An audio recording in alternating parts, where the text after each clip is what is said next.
Hi everybody. I am waiting for my dogs to eat their dinner, so I thought I would try to make a video about a topic that I get asked a lot about. The reason I'm waiting for my dogs to eat is because I have all these naughty goats who like to eat dog food, so I always have to separate my dogs from the goats in order to eat, and now they've pretty much finished. But I do that because if the goats steal dog food, then it can cause the dogs to want to resource guard the food, which can cause general aggression towards the goats or sheep or chickens or whatever animals you have. So you always want to make sure that you don't allow that to happen. So that's just side note there of what I'm doing, and that is Polar, and over there in the back is Cameo, and there's a couple other dogs in there. They've already eaten their dinner and they're just waiting for me to let them back out.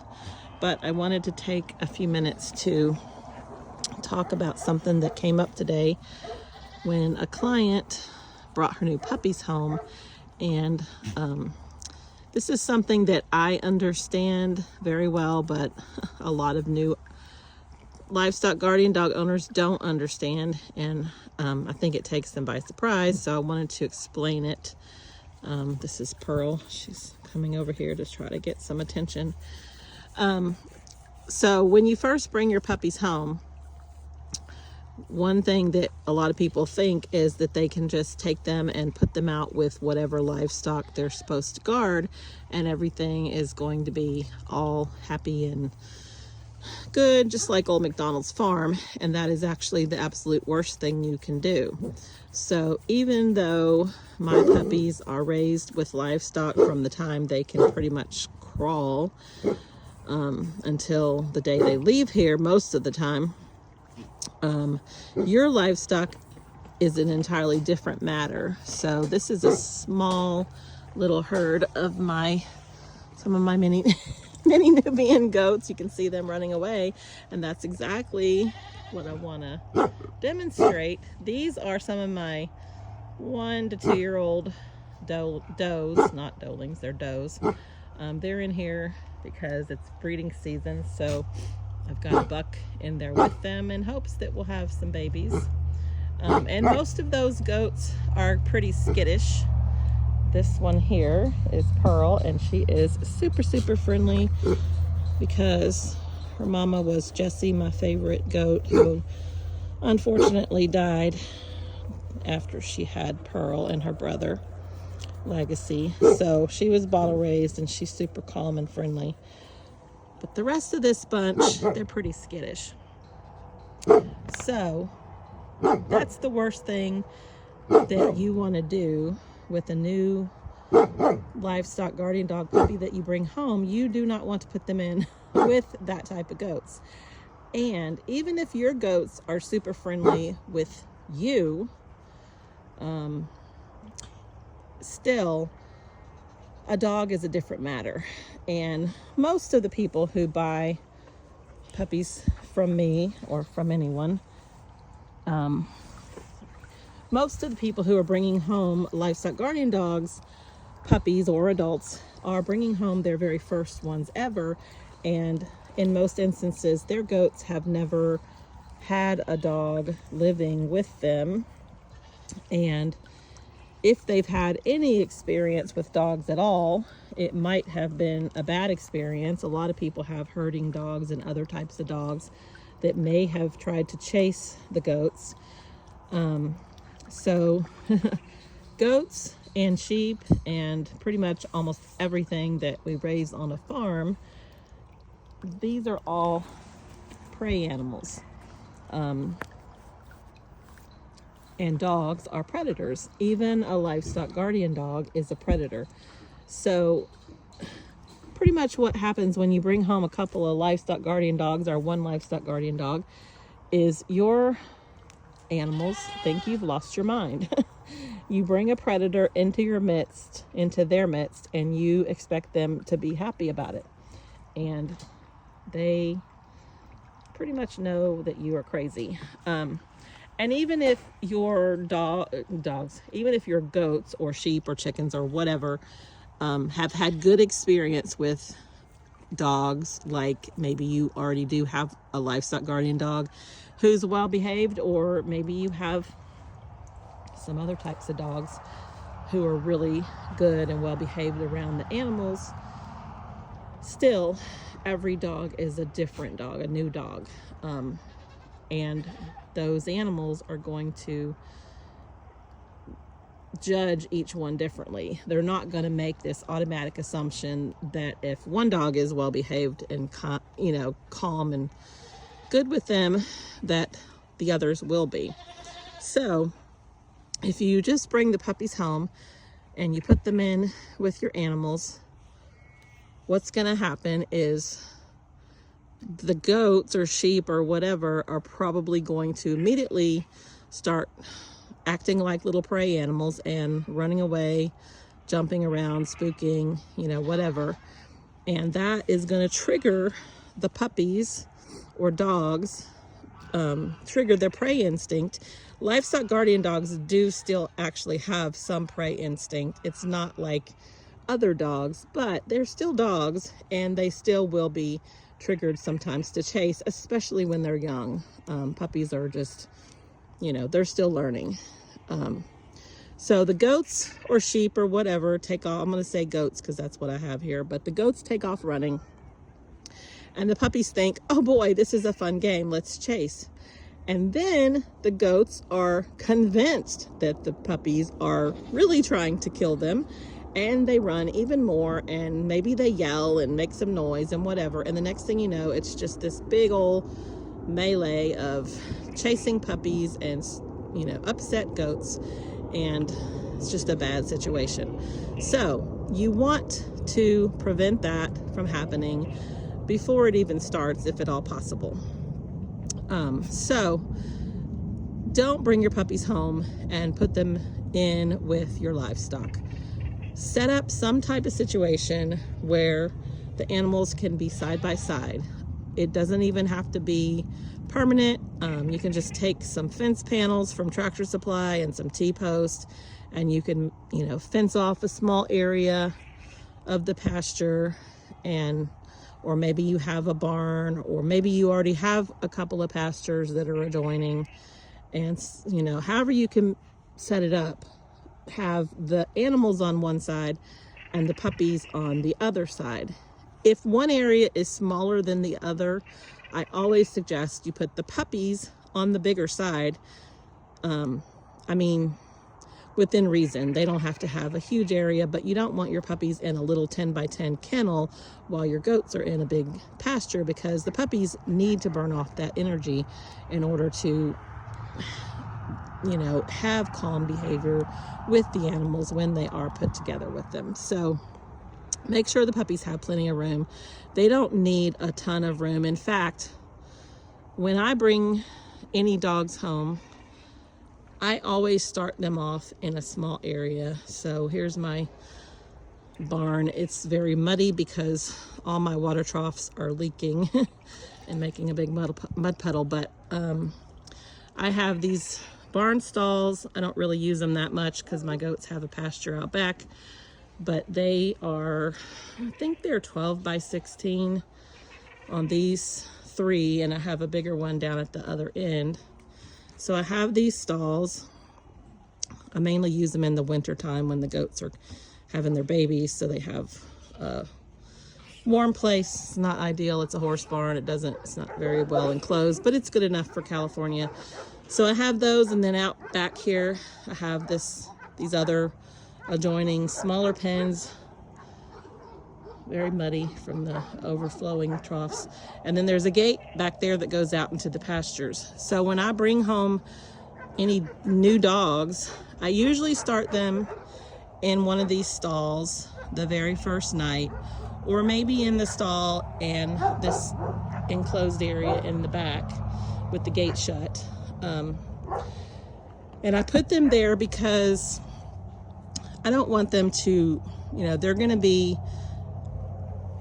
confused and overwhelmed. They're in a new place. It could be a very different place from where they lived before.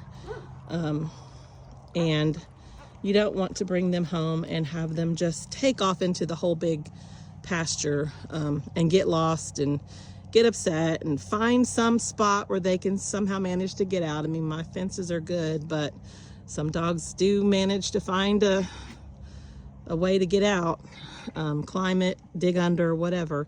So I start them out in that small area, and I put them in there the first night, and then the goats and other dogs are next to them, so that they're already starting to see them and smell them and get used to all that.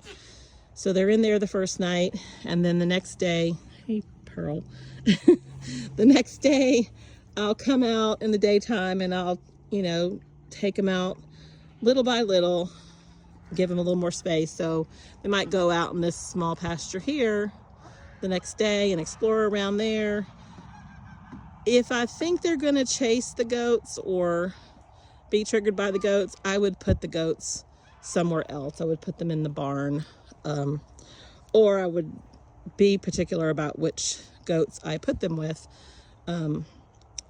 I have a barnyard on the other side of the barn, and there's some different goats over there. So I'm always changing which goats are in which area right now because it's breeding season. They're more split up because I've got one buck with several does. I breed registered mini Nubians and Nigerian dwarfs, so I have to know who the daddy is of all the babies. So there'll just be one buck with however many does I plan to breed him to. So these are all the young ones right here. So the next day I'll put them out and give them a little more space, maybe introduce them to some goats, maybe not, it just depends. A puppy, a younger puppy, I would be more inclined to go ahead and let them be out with the goats, but if it's a bigger dog, I probably wouldn't. So, and I'll judge, you know, how things go by watching everything. So anyway, I'm rambling a little bit because I'm not used to making videos and audios, but the point is I wouldn't just turn the puppy loose on the whole place. I would do it little by little. And there's other pastures you can't see because it's dark and all the dogs are working, so you can't hear either, but there's other pastures over there. So I would little by little give the dogs, you know, the puppies more space, or the dogs. And the same thing with introducing them to my dogs. I don't introduce them to all the dogs at once.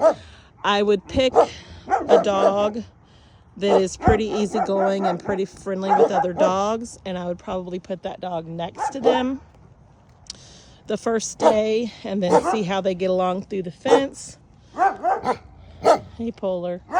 And then gradually I would introduce them to one dog at a time, and I would just do, you know, one-on-one introductions, one dog at a time, until everything's good, and then take it from there. Not all my dogs get along, so not all my dogs interact with each other. But as far as the livestock, I have a lot of goats. I'm not really sure how many off the top of my head, but it's somewhere between 60 and 70 something right now. It fluctuates because I sell them, I breed them, I have more, I sell, you know, whatever.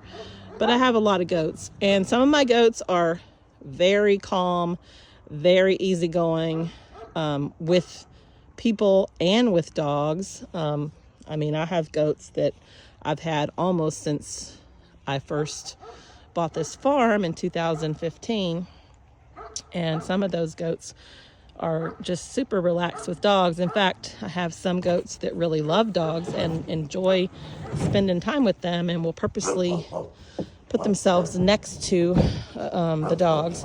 Those are the ones that I use for training puppies and young dogs.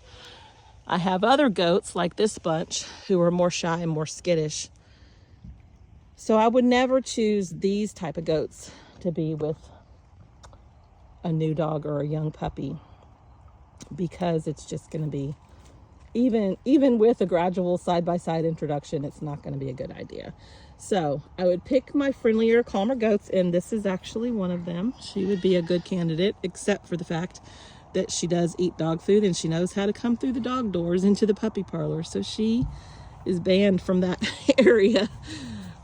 She will go in with the puppies and eat their food and sleep with them.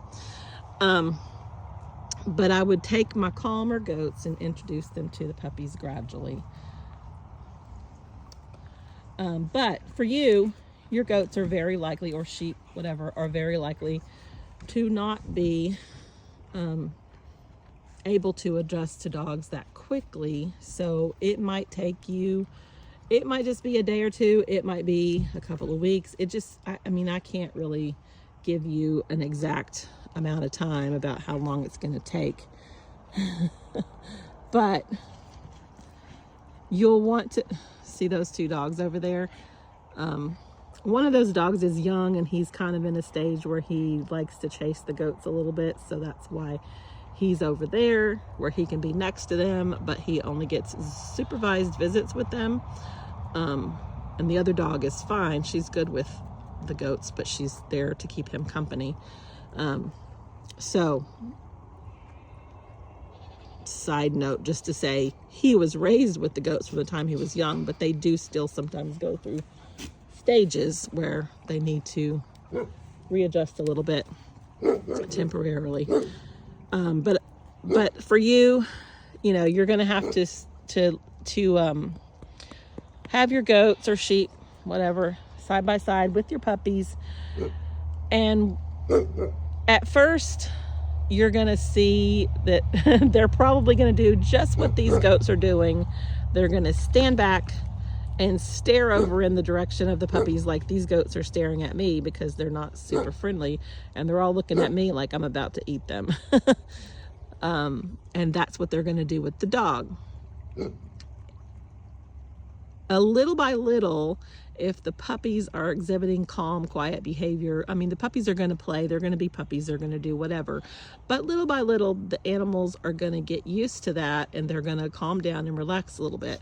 And what you can do is you can start feeding the livestock closer to the fence. You see how those goats are standing over there next to that young dog?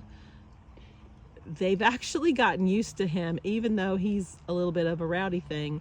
They are more comfortable standing next to him than they are standing next to me.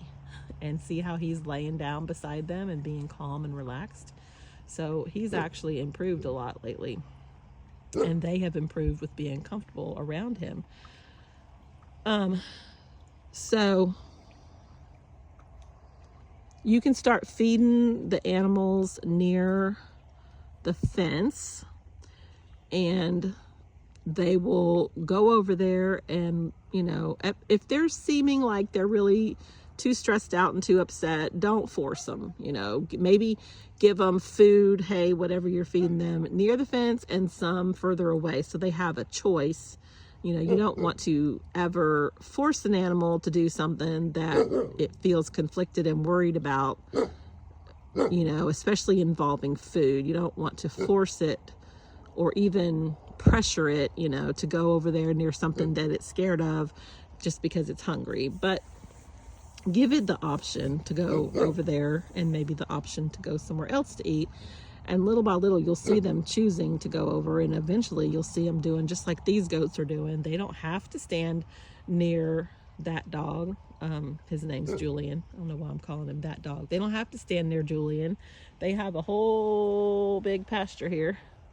They could stand anywhere in there, but they've decided that that's a good spot. Maybe they actually feel protected and safe over there by Julian and Electra. Electra is the other dog that's with him. So side-by-side introductions, gradually start feeding them over there. And when you see the animals standing calmly near the dogs, puppies, choosing to be over there, then you'll know. And when you see the puppies, you know, being calm and relaxed, you'll know that it's time to start doing introductions in person, or, you know, I don't know what you want to call it, but you can bring the puppies in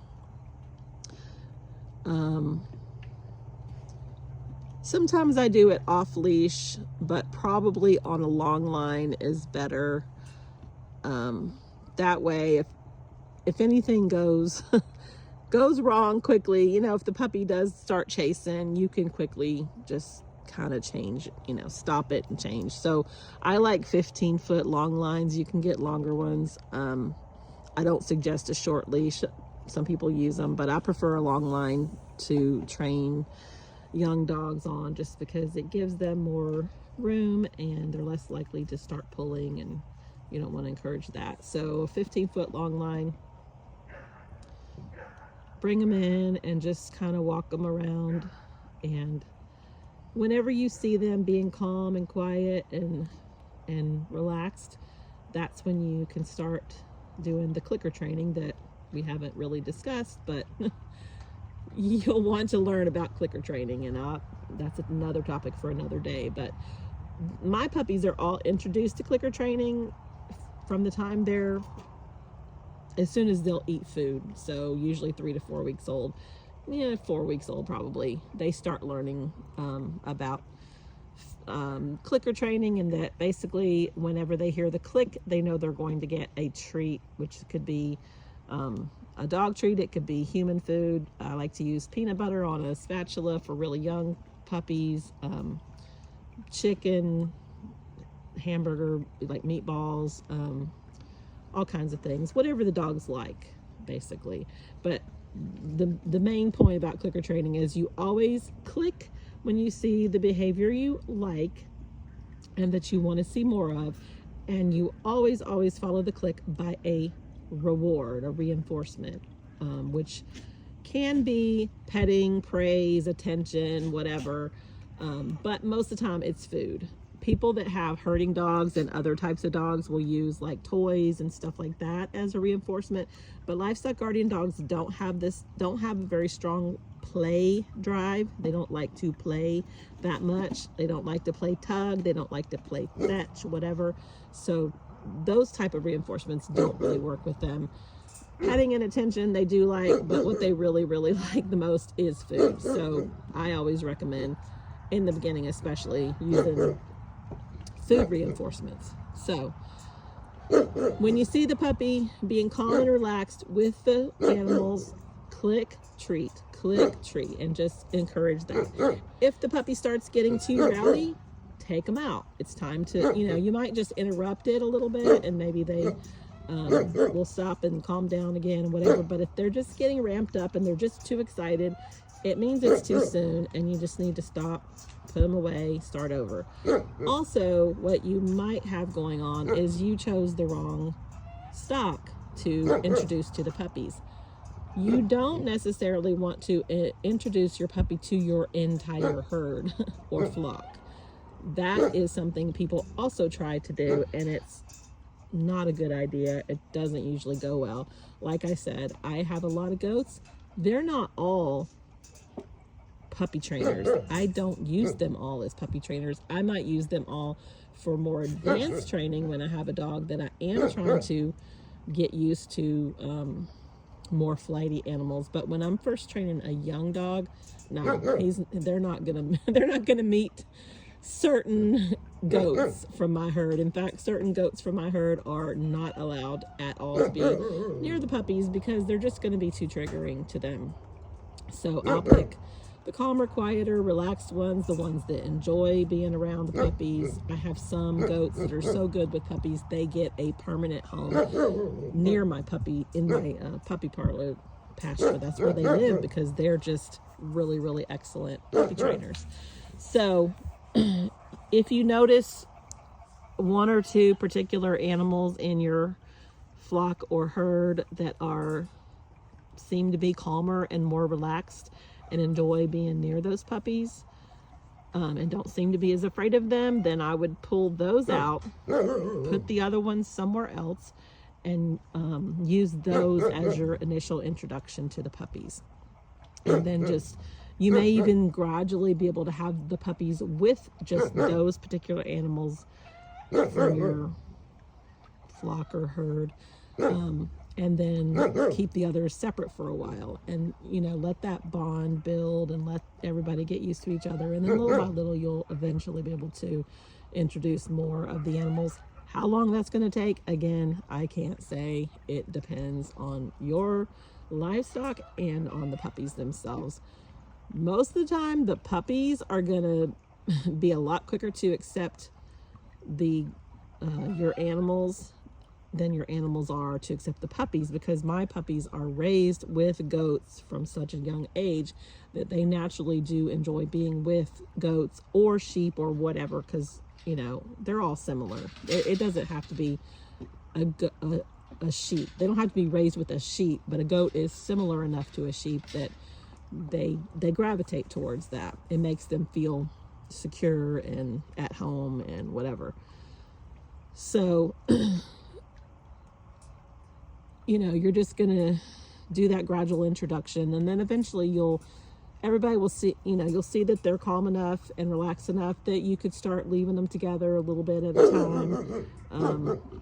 I'd be checking in. If you have a video camera, that's a fantastic situation to have, where you can leave them alone, but you can be watching through a video camera, or if you have a pasture or some other area that's close enough to where your house or whatever that you can supervise, or maybe you're going to be outside doing barn work or yard work or whatever, you can supervise from afar. I would not put them together and leave your place and be gone all day. That is just, a lot could go bad during that time, and it could, it's not a good idea. But little bit by little, little by little, and if you can somehow check in and watch things, because at some point you do have to kind of show a little trust to the dogs and to the animals, and kind of give them, you can't micromanage. You need to supervise, you need to manage, but you don't want to micromanage. So it's a fine line. It's not like A, B, C, D. You have to kind of judge the situation and adjust as needed. One thing you can definitely do that I always tell people is, if you're leaving your dogs with your goats or whatever, and you're not sure how things are going when you're not there, this is how you can tell. If the dogs and the goats, sheep, whatever, are together, and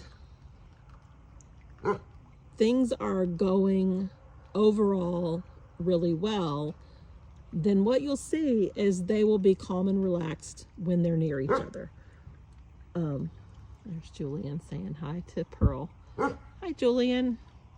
You'll see that, when the puppies come near the animals, they just are calm and relaxed. They don't really get excited or whatever.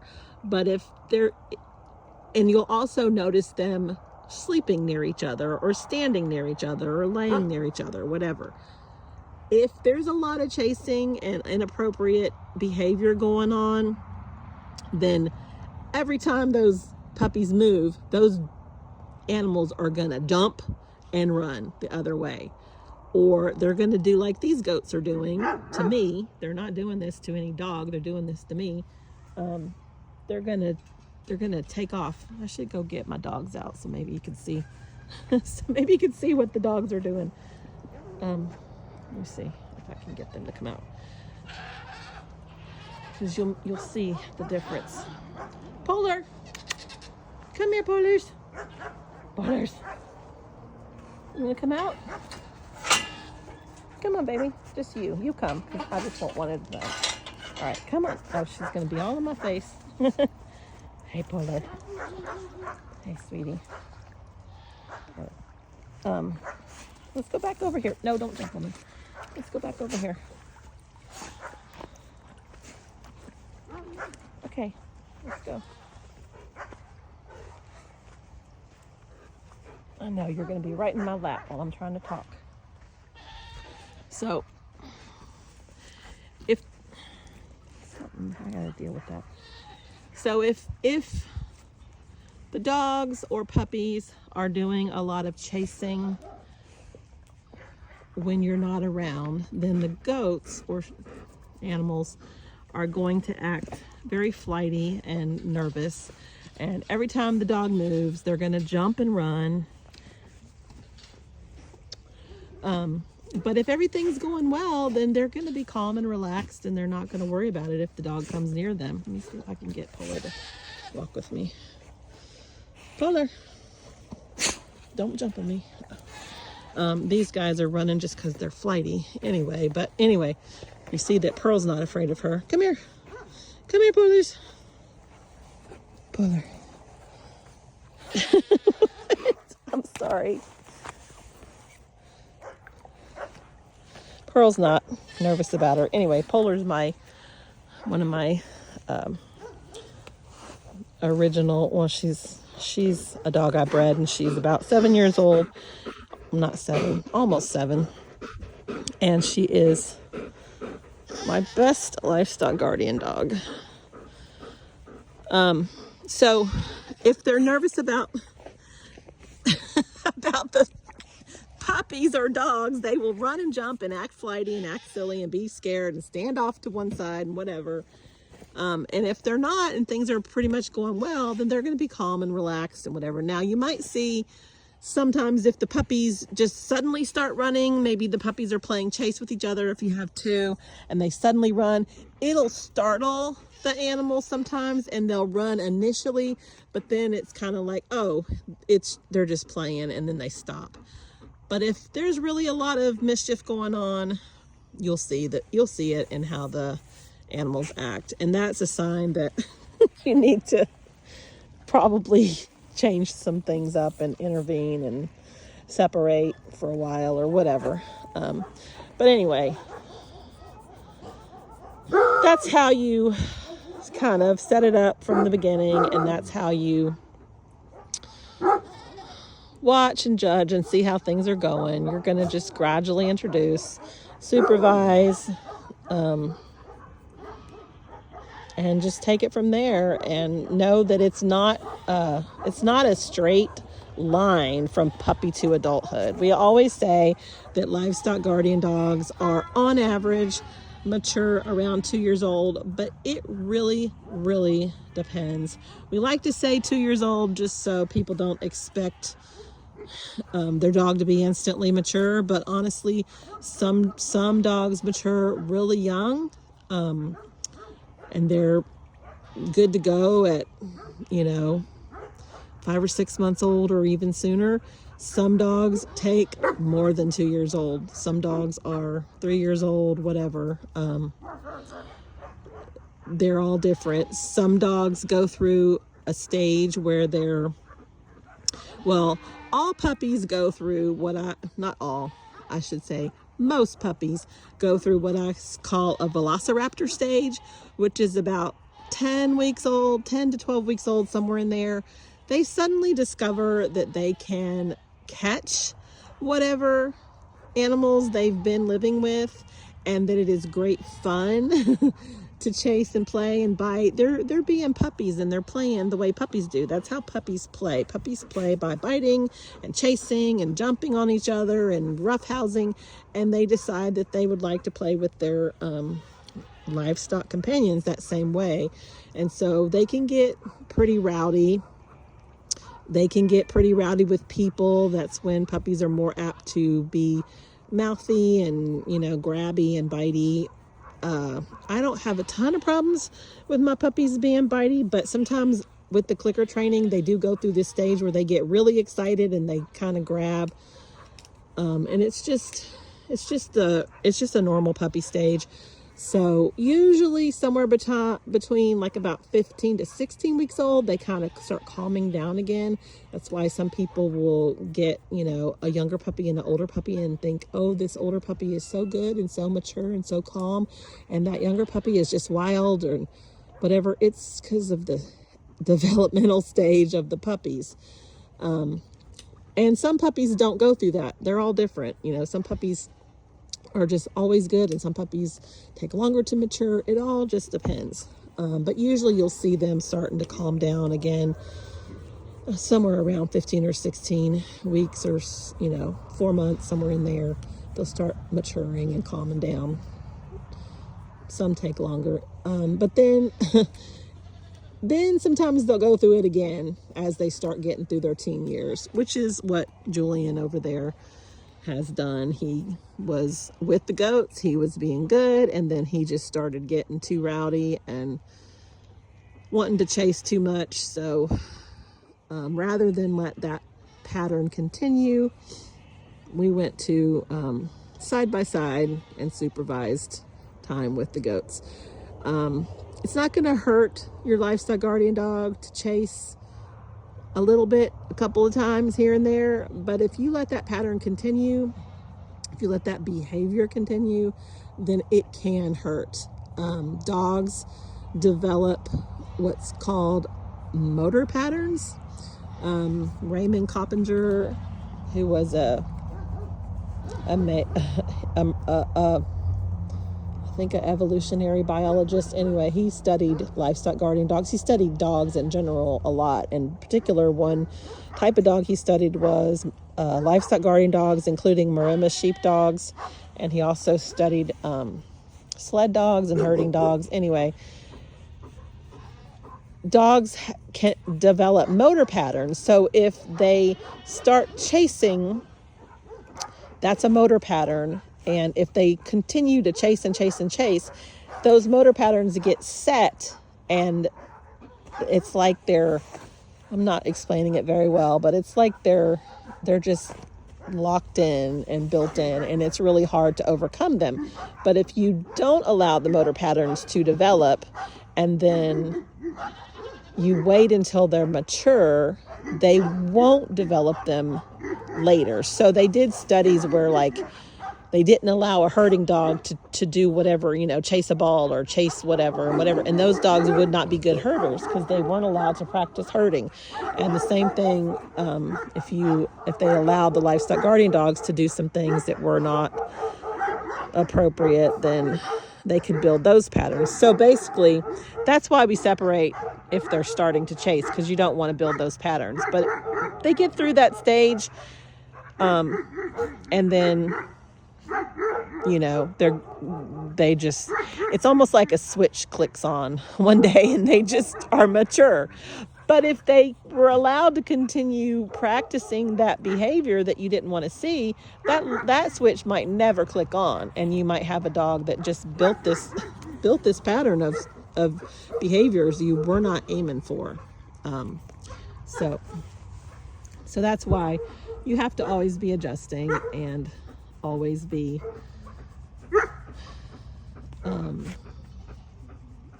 changing things up if they need to be changed up.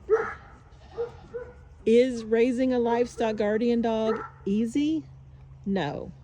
Is it impossible? No. It's not at all, either one. But if you just expect it to just happen magically by itself, if you expect to just put the dog out there with the animals and the instinct's gonna just kick in, no, it doesn't work that way. Not with most dogs. They need supervision, they need training, they need their environment set up. There's a thing called antecedent arrangement. So an antecedent is something that triggers a behavior and then causes a consequence. So a goat or sheep jumping around and acting all flighty and nervous can trigger a behavior of a puppy chasing the goat. And then the consequence is the puppy can hurt the goat, or it learns a bad habit or whatever. So in order to prevent that from happening, you have to change the first thing, the antecedent, which is the flighty goats. That's why I don't allow flighty goats with my young dogs. And I suggest you don't allow flighty goats, sheep, or whatever with your young dogs. And you set up the environment and just always be, observing to see if you need to change anything. And that's probably enough about this topic. Hopefully some of it made sense. And I'll just put one more note here. If we're talking about poultry, that's a whole different topic. Chickens, ducks, geese, turkeys, whatever, those are completely different from, you know, herding animals, prey, you know, ruminants, goats, sheep, whatever. You know, poultry is different. Poultry takes a lot more training, a lot more time, a lot more of a gradual introduction, mainly because birds die easily. You know, a puppy is just playing with the chicken, and the next thing you know, it's dead. And it didn't even mean to, didn't know what happened. It's just because they're just so delicate. So never put a puppy or a young dog who you do not know is fully mature and trustworthy, never put them with poultry unsupervised, and never put them with lambs or baby goats, lambs or kids, or any other type of small. Wouldn't put them with the foal. I wouldn't put them with the calf. You know, any baby animals or any birds, basically, because those animals are just too delicate and it's too easy for them to get hurt. So baby puppies and baby animals and birds is an absolute no-no. You only want your young dogs, and young dogs too, teenage dogs, you only want them with bigger, hardier, calmer, you know, sturdier animals. So, you have anything to add, Polar? I thought maybe Polar would go over and talk to the goats, but she's too busy trying to get attention from me. So, anyway, hopefully that'll help some. And let me know if you have any questions. Bye.